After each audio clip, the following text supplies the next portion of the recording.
Theory of reciprocal zonular action. Dr. Daniel Goldberg now proposes his theory of reciprocal zonular action and formulates a new consolidated theory of accommodation as follows. The engine of accommodation is the contraction of the ciliary body mediated by the distribution of forces via all elements of the zonular apparatus. The resultant changes in refraction are due to the increased thickness of the lens and the increased curvature of the anterior and posterior capsule. The complex anatomy of the vitreous zonule results in traction on the vitreous membrane peripherally and traction on Weigert's ligament connecting the posterior capsule and vitreous membrane.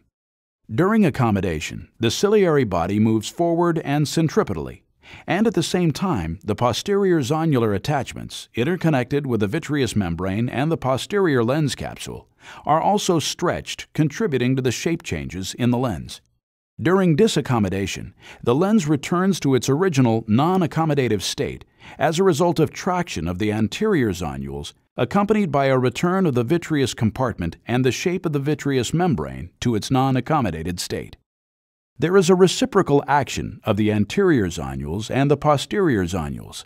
During ciliary body contraction, the anterior zonules lose tension, while the posterior zonules stretch and exert force on the posterior lens capsule, playing a role in shaping the posterior lens thickness and curvature.